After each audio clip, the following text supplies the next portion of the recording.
Si a la hora de buscar una nueva oficina o renovar su flota de vehículos valora entre comprar o alquilar, ¿por qué no hacerlo cuando necesita un ejecutivo? Porque a lo largo de la vida de su empresa puede necesitar del mejor ejecutivo durante un tiempo determinado. VMV Consulting pone a su disposición ejecutivos con más de 20 años de experiencia en entornos nacionales e internacionales.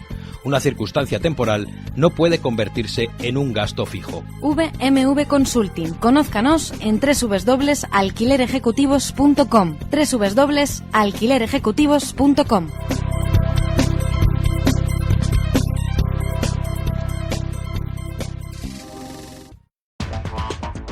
En Visión Global, la tertulia de los negocios.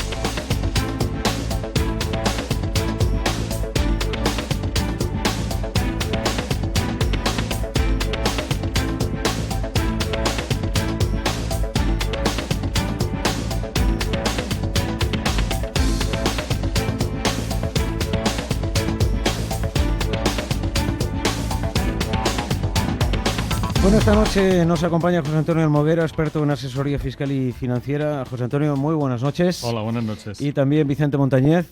Vicente, buenas noches. Muy buenas noches. Vicente Montañez es socio director en VMV Consulting y en alquilerejecutivos.com. A ver, rebobino, porque a las 7:15 de esta tarde nos acompañaba ya José Antonio Almoguera en un programa especial sobre fiscalidad para ahorrarnos dinero en el pago de impuestos en la declaración de la renta del año que viene, pero evidentemente todo lo que podamos hacer tiene que ser antes del 31 de diciembre y se nos han quedado un montón de oyentes y un montón de consultas sin poder responder, y eso que ha sido amplio el tiempo que le hemos dedicado. Así que como José Antonio regresaba a la tertulia de esta noche, pues vamos a aprovechar para ir respondiendo también a algunas de esas cuestiones. Pero vamos a hacerlo en un instante. Antes me gustaría conocer de Vicente Montañez qué opinión tiene de los resultados del informe PISA.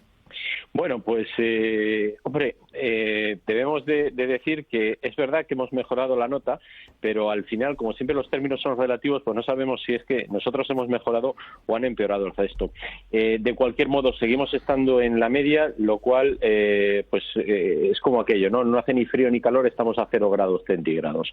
Pues yo creo que lo que más llama la atención es, aparte de ese año de diferencia que llevamos con quien lidera el ranking, sobre todo el hecho de la gran diferencia existente entre las distintas comunidades autónomas. Yo creo que esto es algo que realmente, si se plantea, como se está hablando, un pacto sobre la educación, deberíamos de plantearnos unificar los contenidos. Es decir, no podemos tener tantísimas diferencias dentro de un mismo país, porque lo que estamos haciendo es 17 clases de candidatos a un puesto de trabajo o 17 perfiles distintos. Y esto no creo que sea bueno para un país. Y luego, pues, una vez más, para todos aquellos que critican en muchas ocasiones aquellos padres que optamos por la decisión de llevar a un hijo a un colegio privado, pues se ha puesto de manifiesto que los colegios privados siguen estando por encima de los colegios públicos, con lo cual, al final, aunque sigamos pagando impuestos como el resto, no pagamos un añadido porque sí, sino porque buscamos la excelencia. Esto no es motivo, ni muchísimo menos, de celebración, sino que a mí me encantaría que el sistema público estuviera a la misma altura que el sistema privado, porque además, si hablamos de lo que es el coste por alumno y aula, en el caso de la enseñanza privada estamos en niveles siempre inferiores al de la enseñanza pública, con lo cual, bueno, pues pone una vez más de manifiesto que no siempre la gestión pública es todo lo eficaz y eficiente que nos gustaría. José Antonio. Sí, bueno, hola Vicente. Hola, ¿qué tal? Muy bien. Que una de las cuestiones básicas importantes es que demos solución a esto. Es decir, hay dos cuestiones que a mí me preocupan mucho, y es el haber cedido la formación a distintas autonomías ha conllevado que efectivamente haya una desigualdad manifiesta que al fin y al cabo va a ponerse en consideración para nuestros hijos, unos que iban en un sitio o en otro. Castilla y León y Madrid, os recuerdo que es la mejor valorada, y Andalucía y Extremadura, que tendríamos que verlo, es decir, Andalucía y Extremadura no tendría por qué ser las menos valoradas, sino que decir los peores resultados. Habría que ver el por qué, porque también tienen su dinero correspondiente para formación. Más aún, yo creo que hay un problema de base, y el problema de base no son los críos, es el personal docente. Me duele mucho decir esto, pero tendría que haber mayor exigencia para el personal docente vinculado, y esto último es importante, con una mayor retribución. Es decir, el personal docente cobran unas pequeñas cantidades comparado con lo que realmente tienen en sus manos tienen el futuro de España y el futuro de nuestros hijos, que es lo que más queremos, y la verdad que la retribución que tienen es mínima, con lo cual tienen que hacer otras cosas adicionales, y por lo tanto, si queremos salir de este impasse, primera cuestión es mayor exigencia al personal docente, pero retribuyéndoselo en la justa medida, como hace Finlandia y como hacen otros países que tienen una excelente notificación. Bueno, pero fíjate, disculpad, yo sí que he hecho el ejercicio de cruzar los recursos que se destinan a educación por cada una de las comunidades autónomas, y desde luego son totalmente dispares frente luego a los resultados en dicho informe. Es decir, que no hay una correlación de a mayor cantidad de dinero, porque sabéis que exactamente igual que sucede en sanidad y que también pasa en educación, que cada comunidad autónoma destina una serie de partidas presupuestarias, y lo dividimos entre el número de alumnos o entre el número de pacientes, no necesariamente a mayor cantidad se obtienen mayores resultados. Es decir, por ejemplo, la Comunidad de Madrid, que aparece muy bien, pues no es precisamente de las que más dinero gana. Con lo cual yo creo que sí que tiene que haber otra serie de componentes, pero que desde luego requieren de un análisis por parte de las autoridades competentes, puesto, como bien comentaba José Antonio, de lo que estamos hablando es de nuestro futuro, ni más ni menos. Sí, Vicente, además una cuestión básica de lo que tú estás diciendo. Es evidente, lo que acabas de decir es evidente, y lo que es evidente es la respuesta. Una mala gestión por algunas comunidades, como ya lo hemos visto, en unas formaciones para las personas paradas, etcétera, y que también se traduce en una mala formación para el personal, para los alumnos, para los chavales. Y teniendo en cuenta que además este estudio es del 2015, que ya no podemos echar la culpa a las leyes del PP que no estaban vigentes en ese momento. Consultorio Fiscal, creo que tenemos oportunidad de saludar a Pilar. Muy buenas noches, doña Pilar. Hola, buenas noches. Gracias por la paciencia. Adelante, le escucha José Antonio Almoguera. Gracias a ustedes, sí. Mi pregunta era de tipo fiscal, y es porque a través de un ERE me han realizado una indemnización, y me han dicho que una parte la tengo exenta y sobre otra parte tengo una retención fiscal, y me dicen que tributa como rendimiento irregular. Entiendo que está exento el 30% de ese rendimiento irregular y el resto se suma al conjunto de mis ingresos. Mi pregunta son dos preguntas. Por un lado, tenía entendido que hasta 180.000 euros estaba exento las indemnizaciones, y no llega a esa cantidad lo que a mí me han indemnizado. Y por otro lado, si es verdad que como rendimiento irregular está exento el 30% y por el resto tributaré al tipo que me salga en mi IRPF. Y la pregunta es porque me estaba planteando hacer una aportación a un plan de pensiones para no pagar tanto fiscalmente. Para buscar deducciones. Exacto. Gracias, doña Pilar. La responde José Antonio. Sí, Pilar, vamos a ver, la cuestión básica, efectivamente, es decir, cuando hay despido improcedente, te dicen que la retribución son 45 días, máximo 42 mensualidades hasta una fecha, y 33 días con otro máximo hasta otra fecha. Y eso es en función de hasta 180.000 euros estaría exento. Cuando hay un ERE, hay una parte que está exenta y otra parte que no está exenta. La parte exenta, que es la que te han abonado, esa efectivamente no tienes que tributarla en ningún sitio, no tiene retención. Eso es, a efectos prácticos, uno de los condicionantes que te determinan que no hay que tributar. Y la otra parte que no está exenta, que es una retribución adicional, esa sí tiene la retención correspondiente en función de lo que vas a obtener, teniendo en cuenta que esa parte sí tributa como rendimiento irregular, se hace como rendimiento irregular de trabajo personal, se hace una reducción del 30% como rendimientos irregulares, y os recuerdo que cuando hablábamos rendimientos irregulares, que no será tu caso, pero a efectos prácticos para informarnos, se aplicará sobre un máximo de 300.000 euros. Una vez visto eso y antes de final de año, lo que tú has comentado, yo te diría que echaras las cuentas, como yo hago en mi despacho, estamos echando cuentas ahora, las declaraciones de la renta que hacemos ahí, y vemos si interesa o no abrir un plan de pensiones. Como norma general, se interesará este año abrirte un plan de pensiones. ¿Por qué? Porque si sumas esto al resto de las retribuciones que tiene, como norma general, te saldrá un tipo impositivo muy alto y, por lo tanto, sí será conveniente hacerlo.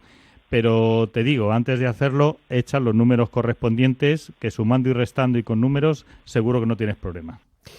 Bueno, tengo también una consulta de Luis. Dice que hace la declaración conjunta con su mujer, que ella es ama de casa y que no genera ingresos, y que él es pensionista con la pensión más alta. Su primera pregunta es, habiendo invertido en un plan de pensiones los 8.000 euros máximos, ¿su esposa puede hacerlo uno de 2.500 y desgravarnos en la declaración por 10.500? Sí, esa es la primera pregunta. Ahora voy con más. Respuesta. Perfecto, Luis. Bueno, lo primero que teníamos que saber es la edad de tu mujer. Si no ha llegado a los 65 años, en cuyo caso no hay ningún problema, porque si ha llegado a los 65 años, cualquier aportación que realices a un plan de pensiones no lo podrás sacar nada más que en caso de fallecimiento. Pero sí te interesa meterlo en caso de que esté hasta los 65 años. ¿Por qué? Porque al final, es decir, lo metes tú de tu dinero, los 2.500 euros, y te puedes quitar en tu declaración, por un lado, 8.000 y por otro lado, los 2.500. Te vuelvo a decir, aunque vaya a nombre de tu mujer, abonándolo tú, puedes reducirte en tu declaración o en la declaración conjunta, teniendo en cuenta que si lo hicierais por separado, Hacienda, cuando te da los datos, los pone a nombre de tu mujer. Bueno, pues tú sabes que lo puedes meter en tu declaración de la renta en una aportación que pone aportación a favor de cónyuges. Segunda pregunta. ¿Cuánto tiempo tiene que mantenerlo su esposa? Ella que no cobra, no va a cobrar ninguna jubilación por no haber cotizado. A partir de los 65 años ya se puede retirar. Antes, si tiene menos de 65 años, hasta que no los cumpla, no va a poder retirar el plan de pensiones y, por lo tanto, bueno, pues 65 años es la fecha en la que puedes empezar a disponer. ¿Y cuándo vas a disponer? A partir de los 65 años, cuando quieras y te dé la gana.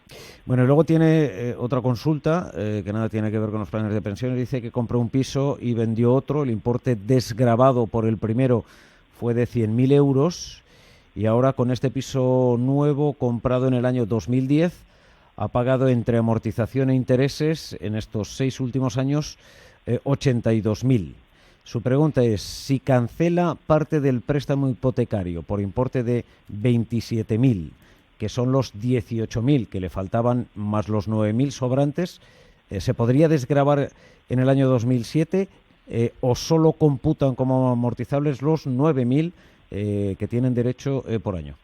Bueno, del año 2007 no sé, pero vamos, cuestión práctica. La cuestión práctica es, si es tu vivienda habitual y tienes derecho a deducción porque le has comprado anterior al 2012, hasta el 2012, en ese caso sí que te puedes deducir por tu vivienda habitual. Esa es la primera cuestión. La segunda cuestión es que cada año, por declaración, te puedo decir 9.040. Si eres Luis y hace la declaración conjunta, como me has dicho en la pregunta anterior, yo te aconsejaría que como máximo hicieras un ingreso de 9.040, porque el resto que metas te vas a perder la deducción, no se puede trasladar a otro año y por lo tanto es conveniente que lo mantengas todos los años abonando los 9.040 euros y no pierdas el 15% de deducción que perderías si lo metieras más cantidad este año.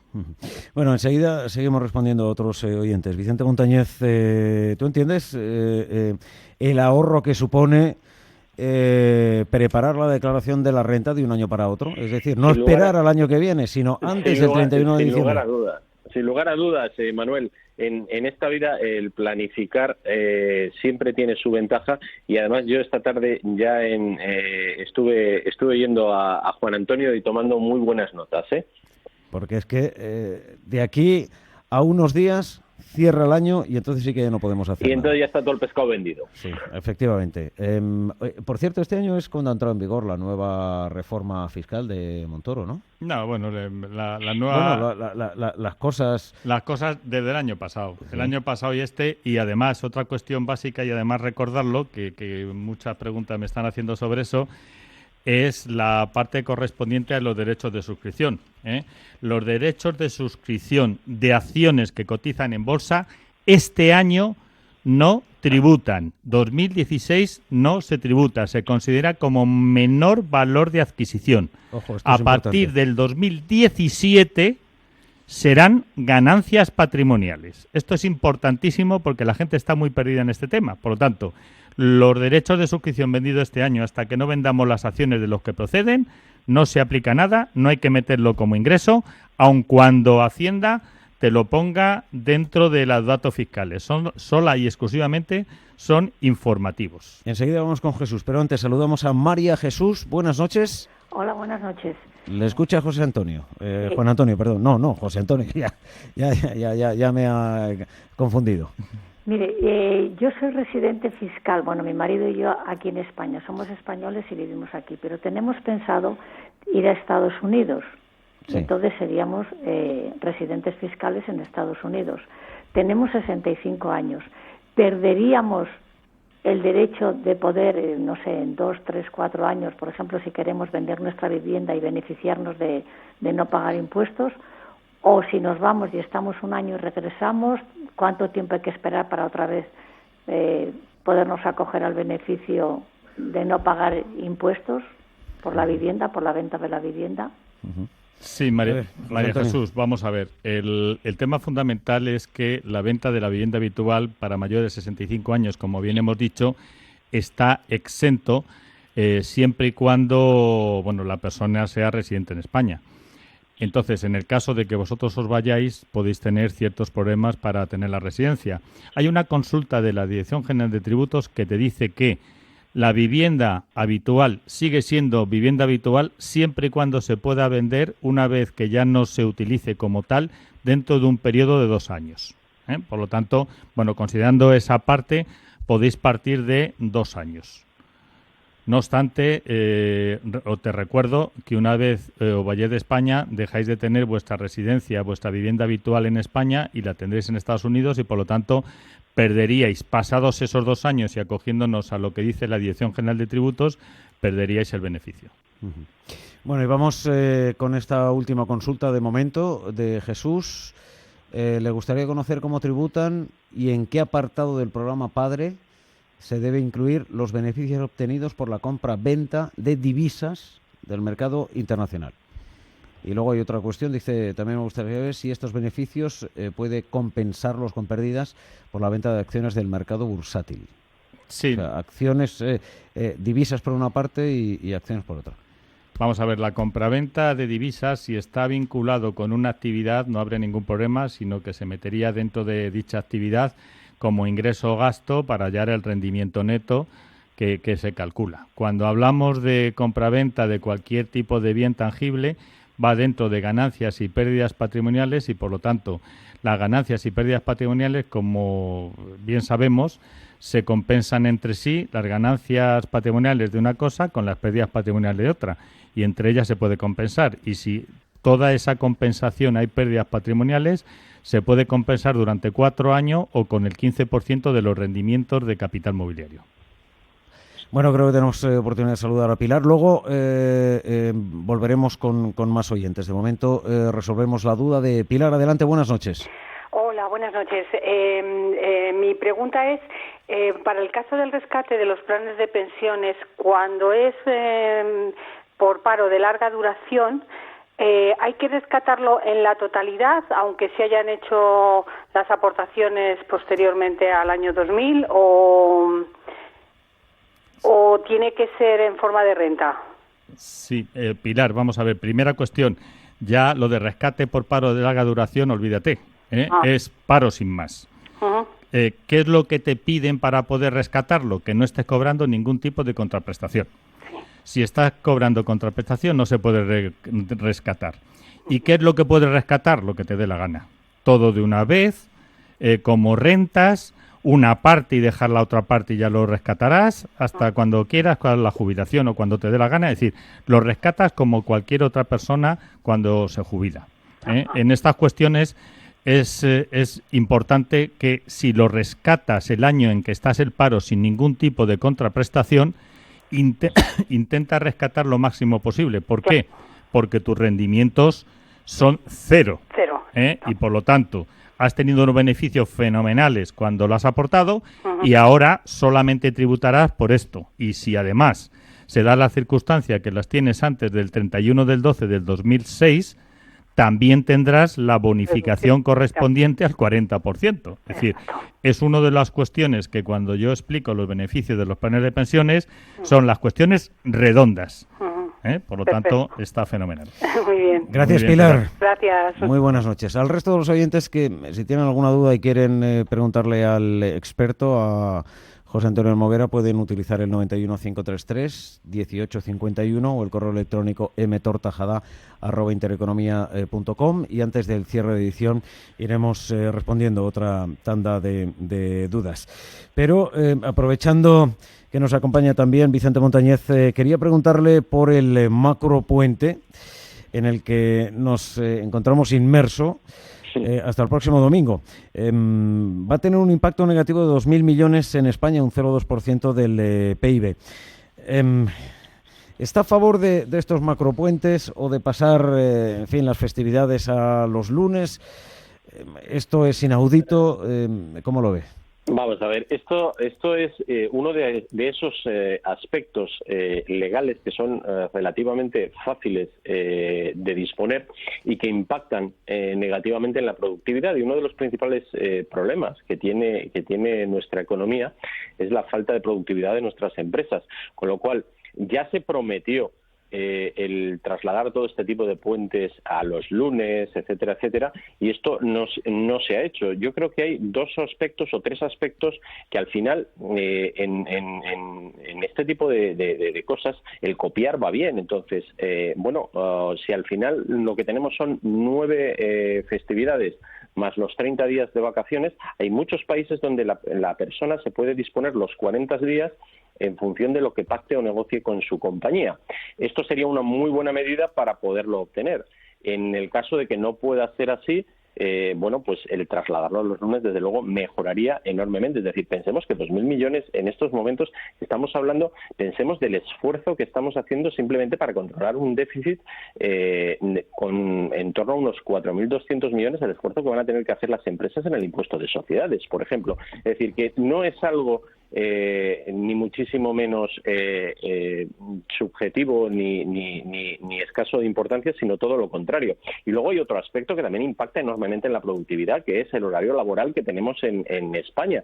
Es decir, yo soy de los que además optan por tender cada vez más, ya que estamos inmersos en Europa, a un horario estilo europeo. Es decir, estas dos medidas, que serían fácilmente legislativas, mejorarían la competitividad empresarial y, por tanto, nuestras capacidades como economía de una forma considerable. No sé, sinceramente, a qué espera el Gobierno hacerlo. Es verdad que en este país pesa mucho el turismo, y una de las componentes del turismo, digamos, es ese turismo interno o ese consumo interno que se estimula en los puentes. Pero bueno, yo creo que a pesar de todo esto, los números son los que son y deberíamos de planteárnoslo. José Antonio. Sí, Vicente, te voy a dar la respuesta que espera el Gobierno. El Gobierno que tenemos ahora solamente espera llegar a un acuerdo en cada una de las cuestiones que va a ir haciendo.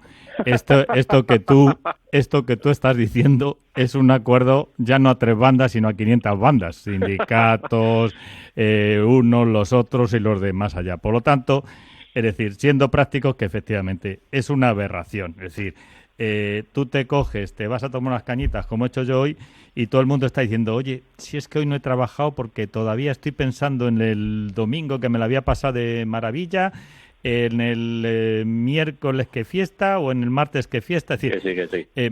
Es el caos.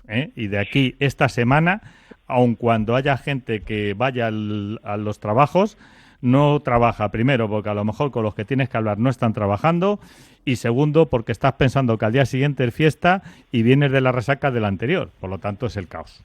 Pues sí, desgraciadamente, José Antonio, estoy de acuerdo contigo, pero además el Gobierno no tiene más interés en estos momentos que cerrar ese marco del acuerdo presupuestario, aunque, bueno, dadas todas las variables macro que hay, aunque lo cierren, yo creo que va a necesitar de retoques antes de mediados de año, sin lugar a dudas. Sí. No, eso seguro, pero ahora mismo lo único que tienes que cuadrar números, y esos son los cuadros yo si quieres.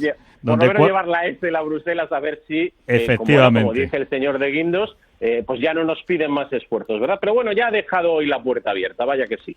Sí, la verdad que luego. sí. Bueno, 44 minutos de las 9 de las 8 en la Comunidad Canaria, momento en el que repasamos los grandes titulares de las diferentes ediciones digitales de la prensa económica internacional. Paula Gazpio, buenas noches. Buenas noches. Empezamos en La República, en Italia. En Italia, sí, porque hoy es noticia. Bueno, este diario lleva en portada una imagen de Matteo Renzi, que ha presentado ya formalmente su dimisión al presidente del país, a Sergio Mattarella, y titulan con una de las frases que ha dicho Renzi: o gobierno de coalición o elecciones anticipadas.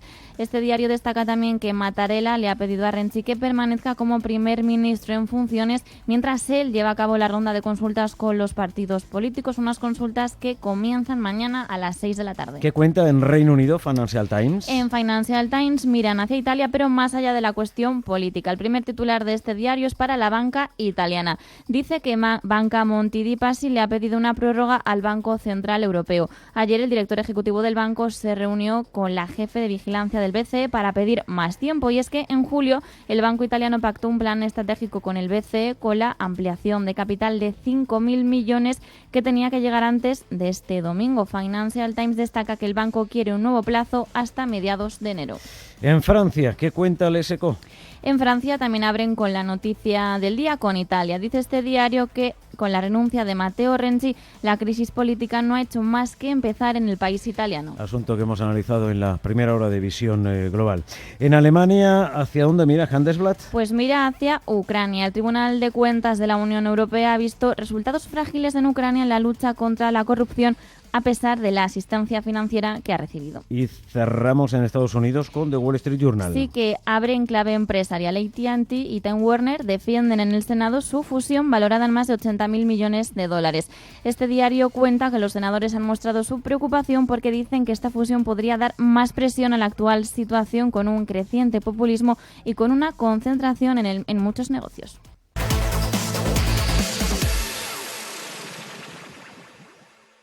Ya queda menos para Navidad. Qué ilusión ir pensando en poner el árbol y decorar la casa. Crea un ambiente lleno de magia y emoción con las nuevas colecciones del Corte Inglés. White Dreams, la auténtica Navidad rústica y natural, caja de tesoros y bosque encantado. Diferentes estilos con todos los adornos que necesitas para vivir la alegría de los días navideños. Ven y descubre la ilusión de decorar en el Corte Inglés.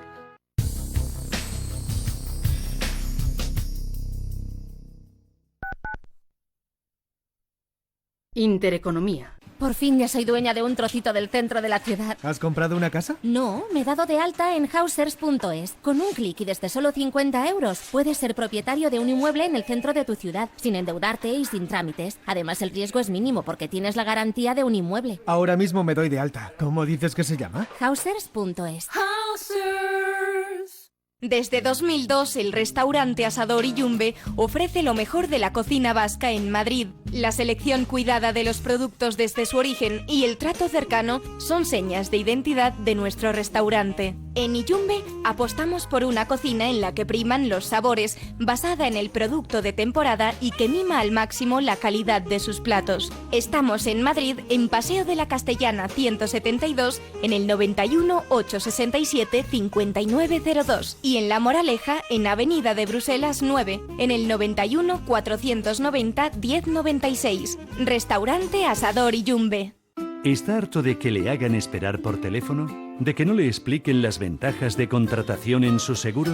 Puede contar con Incos. Le damos un trato personalizado y le ofrecemos un ahorro en su seguro. No espere más y llame a Incos 91 032 69 47. 91 032 69 47.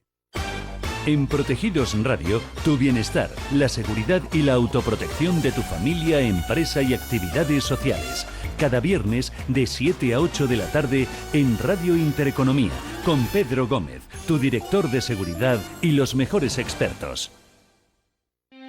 Conoce las diferentes formas de vida de la economía.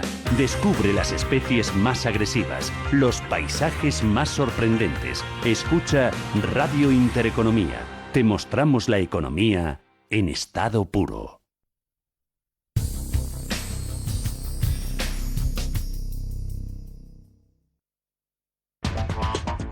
En Visión Global, la tertulia de los negocios.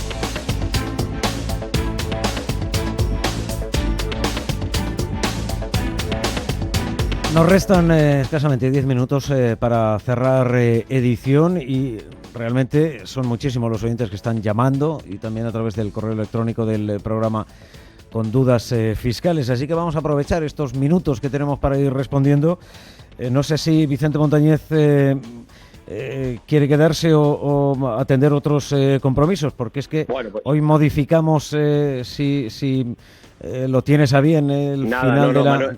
Manuel, es interesantísimo todas las aclaraciones que está haciendo a nuestros oyentes José Antonio, y por mi parte nada más, voy a seguir con mis compromisos como comentabas. Nada, que mandaros un fuerte abrazo y hasta la próxima semana y la semana que viene más. Sí, que será la tertulia ya normalizada. A ver, María Jesús, adelante, buenas noches. Buenas noches. Le escucha José Antonio. Pues mi pregunta es si puede ser ganancia patrimonial un dinero que me ha dado mi madre este año y podría compensarlo con una pérdida que tengo de hace de 2 a 3. ¿De 2 o 3 años? Sí. Muy bien. De una donación de un piso a una hija, yo. Vamos a ver, María Jesús. Sí. Primera cuestión importante es lo que te da tu madre es una donación. Sí. Por lo tanto, no hay ganancia patrimonial, es simple y exclusivamente una donación. No hay ningún tipo de ganancia. Más aún, si no se ha hecho como se debe de hacer como donación o se ha hecho un préstamo, Hacienda podría considerar que esto es una ganancia patrimonial no tributable que tributa en la base imponible general, tributando hasta el 45%. Eso por un lado. Cualquier cosa que tengas de pérdida patrimonial por donación a la hija o por venta de acciones, etcétera, eso va en la base imponible del ahorro. La base imponible general con la base imponible del ahorro no se puede compensar.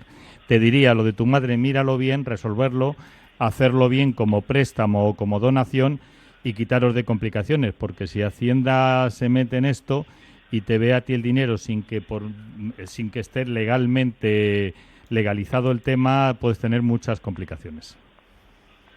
De acuerdo. Gracias, María Jesús. Bien. Buenas noches. Adiós, gracias. Un abrazo. Por correo electrónico, Joaquín dice, buenas noches, cuando me casé, mi cónyuge tenía una vivienda en propiedad y yo otra, de la que dejé de deducirme como vivienda habitual al fijar en la otra, interpreto que en la de su cónyuge, su residencia. Estamos pensando en la conveniencia de poner a nombre de los dos ambas viviendas mediante donación o la forma jurídica más conveniente, y querría saber si yo podría ser en este caso el que se dedujese del pago de la hipoteca en la que sería ahora propietario y deudor hipotecario. Vamos a ver, cuestión básica y fundamental. Me estás diciendo que tu vivienda habitual ahora mismo es en la que, es decir, que es la propiedad de tu cónyuge. Sí. Por lo tanto, cualquier modificación que hagas del anterior no te está deduciendo porque efectivamente no es tu vivienda habitual. Ahora, año 2016, cualquier modificación que hagas de esta vivienda habitual en que no es tuya ya no da derecho a deducción. Te recuerdo que el derecho a deducción para propietarios, para cuando se compra una vivienda o se obtiene una vivienda, ha desaparecido a partir de 2013. Por lo tanto, no tendrías derecho a deducción. Javier, buenas noches. Buenas noches. Adelante, le escucha el experto. Bueno, un programa estupendo, ¿eh? Gracias, muy amable. Quería consultar de pérdidas patrimoniales del 2012 que son procedentes de más de un año de venta de acciones o de warrants o alguna cosa así que hubo, con ganancias de este año pero que proceden de más de un año, ¿se pueden compensar? Sí, vamos a ver. Esto sabes que ha cambiado. Ha cambiado sustancialmente y la ley te dice que con independencia de que sea a un año o más de un año, las pérdidas o ganancias patrimoniales van en la base imponible del ahorro. ¿Qué es lo que pasa con las anteriores? Las anteriores había algunas que eran hasta un año, que sabes que anteriormente iban en la base general, y más de un año que iban en la base imponible del ahorro. Bueno, pues la ley la deja muy claro. Si las pérdidas que tienes en el 2012 corresponden a bienes tangibles, acciones, fondos, guarras, etcétera, eso, aun cuando sea menos de un año, a efectos de compensar, lo compensas con las ganancias patrimoniales que tengas en el 2016, que sean de acciones, guarran o de cualquier otra cosa. Por lo tanto, olvídate de que sea hasta un año o no un año, puedes compensarlo sin ningún problema las pérdidas del 2012 con las ganancias del 2016. Muchas gracias. Gracias, Javier. Buenas noches. 91 533 1851, repito, 91 533 1851. Creo que tenemos todavía oportunidad de resolver un par de cuestiones. Entre tanto, lo más básico, tener en cuenta para poder deducirnos en la declaración del año que viene. ¿Qué podemos hacer de aquí al 31 de diciembre? Pues recordar, planes de pensiones para el que le interese, no a todo el mundo le interese, es decir, para aquellas personas que tengan un tipo importante, que tributen al 35 o 40% de tipo impositivo. Segundo, los que se estén deduciendo por vivienda habitual, que lo hayan adquirido antes del 2013. Recordar que hay como máximo deducción 9.040 euros por declaración y, por lo tanto, si lo que estás pagando en el crédito no llega a esa cantidad y tienes disponibilidad, pues hombre, cancela anticipadamente para tener el beneficio del 15%. Y por último, también importante recordar, si tenéis ganancias patrimoniales, mirar en vuestra cartera por si hay alguna pérdida patrimonial. Y antes de final del año, vender esas acciones con pérdida patrimonial para compensar la ganancia patrimonial. Y de la misma forma al revés. Si tenéis pérdidas patrimoniales este año que no vais a poder compensar, podéis vender acciones con ganancias patrimoniales y de esa forma compensaréis las pérdidas con las ganancias. Y en cuanto a compensaciones, os recuerdo, también en la base imponible del ahorro se pueden compensar las pérdidas patrimoniales con hasta el 15% de los rendimientos de capital mobiliario, es decir, de los rendimientos que tributen en la base imponible del ahorro. Por último, solamente recordaros una cuestión importante. Cuando tenemos bienes adquiridos antes del 31 del 12 del 94 y los vendemos, se pueden aplicar coeficientes reductores o de abatimiento. Estos coeficientes reductores o de abatimiento, que son el 11,11%, 14,28% y 25%, dependiendo de lo que es, se puede aplicar hasta el 19 de enero del 2006. Esa fecha lo aplicas ahora, pero hasta esa fecha te lo considerarán. ¿Qué es lo que tienes que hacer para no tener problema? Cuando haces la declaración, hay una casilla que hay que ponerlo. Si no lo pones, no lo va a aplicar Hacienda. Por lo tanto, tienes que decir a Hacienda, con independencia de que pongas la fecha, que considere el coeficiente reductor. Esto es una pequeña argucia a Hacienda para que aquel que se equivoque no tener este beneficio. Bueno, pues aquí lo tenemos que dejar con mucho pesar, pero no tenemos tiempo para más. Un placer, como siempre, José Antonio Almoguera, experto en asesoría fiscal y financiera, experto técnico inmobiliario también. Muchas gracias. Gracias en nombre de los oyentes por resolver todas sus dudas. Se quedan algunas, pero seguro que de aquí a final de año tenemos oportunidad en alguna de tus próximas intervenciones de responder a todos ellos. Gracias, José Antonio. Hasta la próxima semana. Buenas noches. Hasta luego.